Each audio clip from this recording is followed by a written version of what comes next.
My old sharpening station was whetstones, and it was all the way across the room. It just wasn't quite as convenient or useful as I wanted. On top of that, with whetstones you have to be kind of careful because they can get a bit dirty, and that can get into your work if you're not watching what you're doing. So it is now time to move on to diamond stones. This is something I've been wanting to do for a while, but I'm finally getting around to it.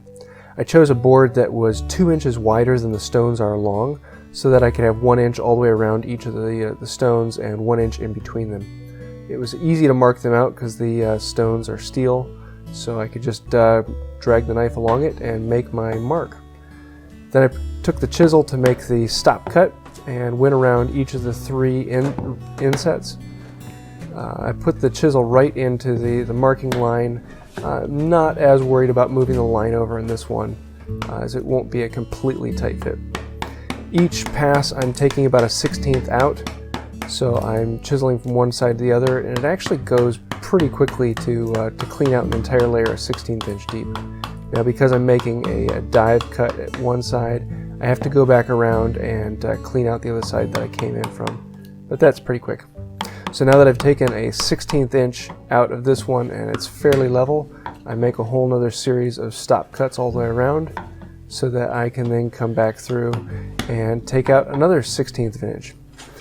And once it's down 3/16 of an inch, which is the final depth I want, I bring in the hand router and just smooth out the entire bottom. It is fairly important that the bottom is flat so that the stone can register all the way across the wood and not being held up at any one point. At this point I realized it would actually be very useful to have handholds on either side of the stone so that I could actually remove the stones from their slots. So if I ever needed to use them outside of the frame, it would be easier to get them out. So I just took the auger and bored out a hole on either side so that there's basically a semicircle sticking out of either side of the rectangles. And I just bored down to a 16th of an inch. Actually just slightly shy so that I could clean it out with the hand router. I'm very happy I did that because I've already taken them out a couple times for sharpening the hand router and a few other things like that. Now it's second verse, same as the first, and then third verse, same as the first. It actually went really fast. The last one I got to was about half the time of the first one. And they're fairly easy to clean out. These rectangles are simple and smooth. There's nothing really around it or painful about them, so there they go. Then I'll put the stones in just to make sure that there's a good fit, and anything that needs to be cleaned up I can do at this point. And most of them there was just some little bump out that needed to be cleaned. I attached the strop into the last place and held it down with 3 very small brass screws. This is something I really like, and I'm very glad I did it. It's just really convenient to have the strop right in line with those so that I can progress through them. Used a bit of polishing compound, and now it's time for a test.